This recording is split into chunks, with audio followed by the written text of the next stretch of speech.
Selamat siang teman-teman. Kita bertemu lagi, semoga teman-teman dalam keadaan sehat. Dan siang ini saya buat materi kita yang di chapter yang keempat dalam bentuk video, ya, dalam bentuk video. Jadi pengganti kita online atau Zoom, tapi ini yang bersama saja lewat video. Jadi tolong disimak materi ini sampai selesai. Sekali lagi, simak sampai selesai. Setelah selesai atau nanti tulis juga di bukumu hal-hal yang perlu, hal-hal yang penting dari materi ini. Setelah selesai nanti kirim di WA grup kita, kamu sudah selesai dari jam berapa sampai jam berapa. Ya, tulis namamu sehingga saya bisa buat itu sebagai absen. Ya. Nah kebetulan saya ada keperluan, ada kegiatan di luar kelas, jadi nggak mau saya buat dalam bentuk video. Semoga teman-teman sehat dan mau fokus mengikuti, menyimak video ini sampai tuntas. Baik, yang menjadi pokok pembicaraan atau materi kita di chapter yang keempat ini akan saya share screen di sini. Ini share screen-nya. Dan di sini adalah proses, sebagai contoh, proses logistik di rumah sakit. Ya. Proses logistik di rumah sakit, tentu sebagai sebuah rumah sakit, tentu banyak logistik yang dibutuhkan di sana, termasuk obat-obatan, termasuk peralatan, termasuk mungkin ya bukan hanya obat dan peralatan medis, tempat tidur dan lain-lain, ya, makan, minum dan lain-lain. Baik, tujuan dari manajemen logistik di rumah sakit yaitu yang pertama tercapainya ya, visi rumah sakit, ya, tercapainya visi rumah sakit. Itu setiap rumah sakit punya visi, ya. Diharapkan bahwa itu bisa dicapai dengan manajemen logistik yang bagus. Yang kedua, terciptanya pelayanan rumah sakit, ya, pelayanan rumah sakit yang mutunya prima, ya, yang bermutu, ya. Bukan hanya mutu biasa tapi prima. Kemudian terciptanya kepuasan, ya, biasanya orang kalau puas, senang, ya, terus timbul loyalitas. Ada pasien yang ternyata senang dilayani, servisnya bagus, tidak galak, ya, ramah, bersih, ya. Kemudian tidak bawel, itu suster-susternya, dokternya juga bagus, kemudian ya, dia akan kembali ke situ, ya. Kemudian terciptanya rantai nilai atau value chain, ya. Tentu di sini juga bisa dilihat seberapa efektifnya dalam suatu logistik di dalam rumah sakit. Tentu dalam proses manajemen logistik, proses perencanaan, ya, sebelum melakukan sesuatu sudah ada rencananya. Apa yang dilakukan, siapa yang melakukan, kapan yang dilakukan, berapa biayanya, apa tujuannya, sudah jelas gitu. Tidak menduga-duga dan juga tidak meraba-raba, ya, tapi sudah jelas, ya. Makanya ada SOP, standar operasional. Kemudian ya ini budget yang tadi, penganggaran, berapa sih yang dibutuhkan budget tahun depan gitu, ya. Ini sekarang udah mau menjelang tahun 2023, udah masuk ke Oktober. Tentu tahun depan harus ada budgetnya. Dari mana dananya, berapa yang dibutuhkan, buat apa. Tapi selain budget tentu juga diharapkan berapa keuntungan, ya, profit. Kemudian proses pengadaan, ya, tadi procurement, pembelian. Gimana ada logistik masuk, itu kan dibeli. Ya. Bukan gratis, kecuali dia pinjem atau sewa, ya. Penerimaan dan penilaian, penyimpanan, ya, di gudang sering sama. Bagaimana distribusinya atau penyalurannya, ya. Pemeliharaan, jangan sampai rusak, jangan sampai kadaluarsa, jangan sampai terpengaruh oleh cuaca sehingga obatnya mungkin rusak. Terus proses penghapusan, ya, ada juga proses penghapusan. Ya, kalau kalau sudah tidak berguna atau dianggap sudah tidak dipakai, bisa dihapuskan. Kemudian proses pengendalian, ya, jangan terlalu banyak barang harus dikendalikan, jangan terlalu mahal, ya. Jangan terlalu rendah kualitas, ya. Terus juga komunikasi. Siklus seperti ini ya siklusnya ya. Siklus dari tadi logistik di dalam rumah sakit ya. Tentu ini alur-alurnya ya. Ada bagian dari perencanaan tadi, in the middle atau jadi apa namanya, poin utama ya perencanaan. Terus itu penganggaran ya. Penganggaran masalah uang ini biasanya, masalah uang. Tapi kalau ada dianggarkan berarti diharapkan juga target profitnya juga berapa. Kemudian pembelian, pengadaan, procurement, purchasing. Setelah diadakan, dibeli, diterima, ya. Terus dicek mana sih barangnya bagus enggak gitu. Bagus oke, simpan, ya, disalurkan, disalurkan ke rumah sakit cabang. Kemudian aja langsung dipakai ya, habis dipakai bisa kerja bisa dipakai. Terus ada juga pemeliharaan, penghapusan ya. Umpamanya barang udah kadaluarsa, obat udah kadaluarsa, udah dihapuskan saja, jangan dicatat terus ada obat padahal udah nggak dipakai, udah kadaluarsa. Atau tempat tidur yang di rumah sakit udah rusak disimpan di gudang, harus perlu dari itu ada penghapusan dari perhitungan di accounting ya. Dihapuskan. Pengendalian dan komunikasi ya sama seperti tadi. Kemudian tentu di sini ada logistiknya, logistik, terus gimana tujuan keuangannya, value change-nya, ya, kemudian tujuan operasionalnya. Itu di sini dari tujuan keuangan terus sini efektif dan efisien, efektif dan efisien, jangan boros gitu. Terus tepat mutu dan sasaran, mutu yang bagus, jangan di reject, jangan yang KW-KW-an gitu. Kemudian bahan memberikan manfaat optimal. Oke, selanjutnya prinsip pengelolaan manajemen logistik atau obat itu tepat waktu ya. Kalau dia sudah expire nggak dipakai lagi. Ya. Kemudian tepat jumlah ya, hati-hati juga memberikan obat jangan salah. Hanya 3 kali sehari, tulisnya 1 hari 3 kali. Ya.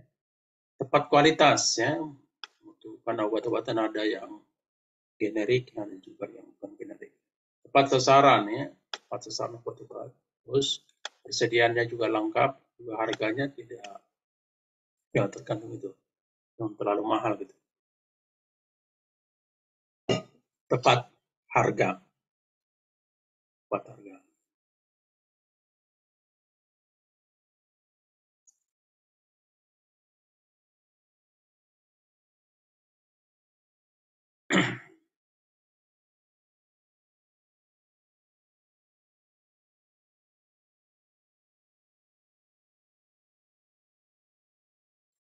Oke, saya lanjut. Siklus manajemen obat. Ya. Ini siklus yang kan semua manusia juga punya siklus. Dari bayi, lahir, anak-anak, remaja, dewasa, menikah, orang tua, kakek nenek sampai menurun lagi siklusnya. Jadi juga ada siklus ini dari obat, manajemen obat. Sini dikatakan siklusnya ya tentu perlu juga diadakan pemedis ini penunjang manajemen ya, organisasi, keuangan, manajemen informasi dan juga sumber daya manusia ya. Maksudnya sumber daya manusia di sini yang kapabel, yang mampu ya. Terus nanti pertama tentu diseleksi dulu apa yang mau dibeli, mereka apa, harga seberapa, jumlahnya berapa. Terus dibeli kan, setelah diputuskan tentu dibeli, kemudian distribusikan atau kirim kemana aja. Jadi setelah di setiap rumah sakit itu ada penggunaannya. Ya. Itu disupport oleh ini manajemen secara organisasi, keuangan, manajemen informatika dan juga sumber daya manusia. Pengadaan ya, pengadaan atau procurement barang yang masuk ke rumah sakit ya, tentu berapa banyak ya kuantifikasi. Kemudian metode pengadaan gimana? Pengadaan kan biasanya membeli ya, Tapi beli juga ada yang kredit kan, ada yang cash. Kemudian bisa juga pengadaan itu dengan menyewa, ya, pemilik genset dan lain-lain, menyewa. Ya juga pengadaan itu totalnya dapat dari sumbangan, ya, hibah, bisa aja disumbangan dari negara mana yang bantu. Ya. Mengatur tender ya, siapa yang bisa ikut tender, berapa orang, apa kualifikasinya untuk ikut tender gitu ya. Tidak boleh biasanya keluarga tidak boleh, orang dekat tidak boleh, orang dalam tidak boleh, tapi luar agar lebih objektif. Kemudian susun kontrak dan tanda tangan, kontrak dengan vendor, macam-macam. Terus menjamin kualitas obatnya. Obat itu kan bisa expire kalau pengirimannya tidak bagus, kena hujan, ya, atau kalau dia obat-obatan yang menggunakan river ternyata tidak di setel dengan bagus kedinginannya, itu juga bisa merusak ya. Jadi harus terjamin kualitas obat. Ya kalau kualitas obat terjamin ya mudah-mudahan sehat kan. Kalau kualitasnya aja tidak terjamin bagaimana mau sehat. Memenuhi terpenuhinya syarat-syarat dalam kontrak ya. Kontrak itu apa yang ditentukan biasanya, harganya, kuantitinya, pengirimannya kapan. Terus nanti ada KPI juga kan, ada SOP, ada KPI. KPI umpamanya dinilai, dievaluasi setiap vendor, setiap pengadaan itu dievaluasi. Ya. Kemudian distribusi pembagian ya.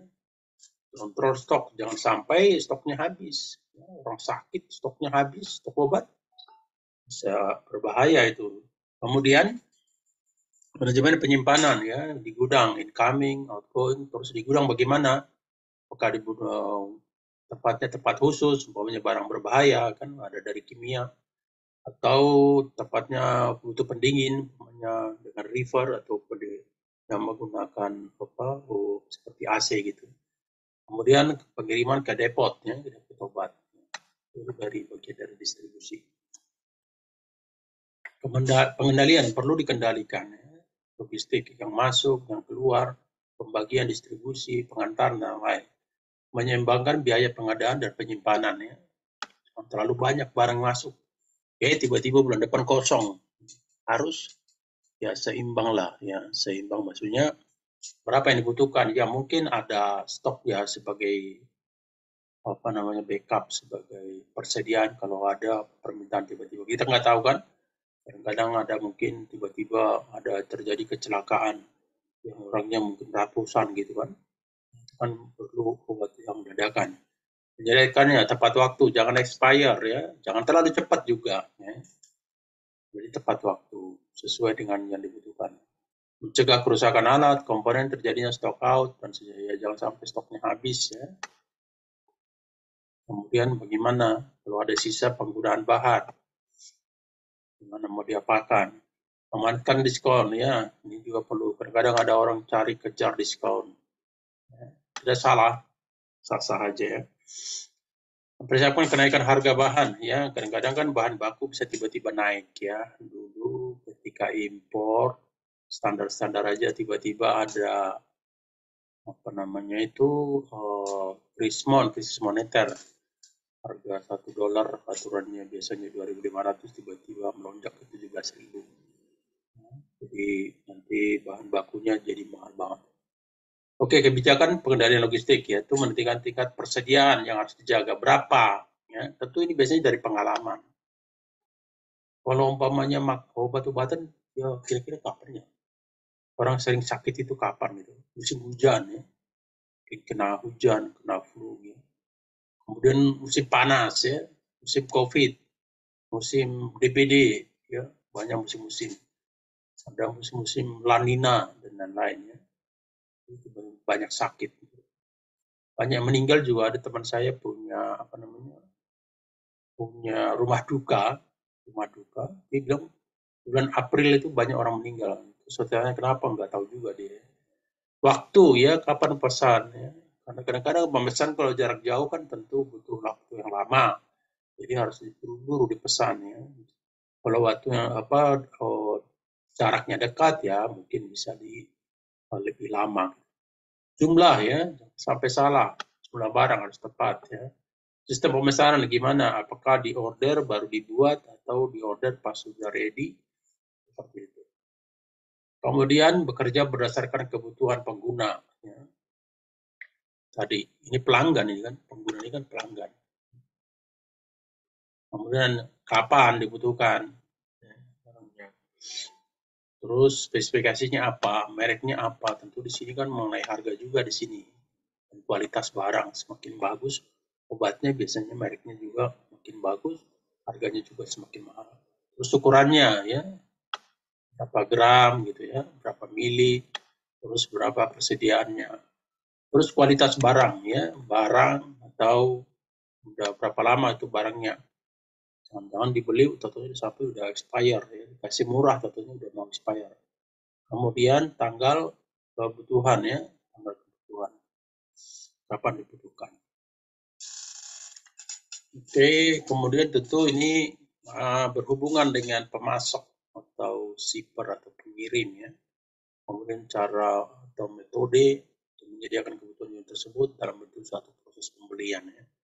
Dan ada juga yang menggunakan seperti tadi, menggunakan kontrak, menggunakan tender, tapi ada juga mungkin single by single, one by one, jadi tidak bisa membeli secara parsial ya. Pemasok, vendor atau supplier ya, itu kita butuhkan. Supplier ini biasanya kita kita kasih kategori A, kategori B, kategori C. Yang bagus kategori A, yang sedang-sedang saja kategori B, yang tidak bagus atau kurang itu kategori C. Sehingga biasanya kategori A yang bagus kita lebih banyak kasih atau order ya dari ke dia daripada yang B atau yang C. Itu tapi nanti satu saat kategori C itu bisa berubah menjadi kategori A. Kenapa? Wah, kalau lihat saya dapatnya sedikit ordernya, nah dia mulai memperbaiki servisnya ya, layanannya bagus ya, dan tepat waktu, pengembalian mudah, kalau ada yang salah retur ya, ada kesalahan segera menyelesaikan, tidak nunggu-nunggu lama sampai kesel gitu. Fleksibilitas pembayaran ya bisa kredit mungkin sebulan, mungkin 45 hari dan lain-lain seperti itu ya. Itu tentu kita klasifikasi lah itu untuk si vendor ini ya. Biasanya kita meeting sekali sebulan, kita lihat kamu sampai di sini, pencapaian kamu sekian persen katanya. Berarti kamu masuk klasifikasi B. Ketika klasifikasi C nggak bagus juga, masuk klasifikasi C. Tidak C nanti kita kasih ordernya dikit, dia juga yang menyesal sendiri. Penyimpanannya tentu kalau menyimpan barang banyak juga kan itu nilai barangnya ngonggok di situ, diem, ya, flying tidur ya. Makanya anggaran uang termasuk di situ. Kos uang berhenti ya, kalau stoknya banyak kan uang berhenti semua. Ya. Tapi kalau banyak kalau laku nah uang bisa bagus sekali. Kos penyimpanan kan ada biaya penyimpanan di storage charge ya. Biasanya kalau di kami di daerah Marunda Zanzibar itu kira-kira 0,40 US dollar per CBM per hari. Semakin lama semakin banyak biayanya ya. Kos kerusakan ya, biaya ditanggung rumah sakit akibat kerusakan yang ini mungkin menjadi resiko ya. Semua kan ada resiko. Kalau ban mobil resikonya yaitu aus ya. Kalau truk itu resikonya mungkin rusak nanti radiator dan lain-lain. Jadi ini juga di rumah sakit juga bisa ada kerusakan ya, mungkin biar tidak itu bisa diasuransikan juga ya. Bagaimana distribusikan sistem tersendiri ya, sistem pendistribusian bagaimana ya. Oke, biaya dalam persediaan ya, ada biaya pesanan ya, atau pembelian, kemudian ada biaya penyimpanan holding cost ya. Tadi saya bilang ini di gudang. Biaya pemesanan tentu termasuk di sini, penentuan pemasok, pengetikan pesanan, pengiriman pesanan. Jadi kalau udara ada air freight, laut ada sea freight atau LCL sea freight. Ya. Kemudian biaya angkutan, biaya penerimaan ya. Dan penerimaan juga butuh, di gudang butuh forklift itu kan butuh biaya juga ya. Kemudian biaya penyiapan ya, biaya yang dikeluarkan untuk mempersiapkan barang hingga siap untuk digunakan lain. Biaya penyusunan alat, biaya penyitaan mesin, yang macam-macam ya. Itu juga ada biaya. Tidak ada yang free, semua rata-rata ada biayanya. Biaya kekurangan bahan atau shortage itu berkurang ya. Atau kehabisan gitu ya. Yang timbul akibat terjadi kekurangan barang, karena ini menimbulkan kerugian. Ya kita juga kan kalau ada pesta gitu, kita kira undangannya cuma 800, datang 1000 ya. Kadang-kadang kita harus aturannya satu boxnya 70.000, karena dadakan kita pesan bisa jadi 100.000 ya, seperti itu. Diukur dengan tadi kuantitas tidak tercapai atau banyaknya waktu pembelian barang terlambat, biaya pengadaan darurat ya. Kemudian yang D ini biaya apa ini?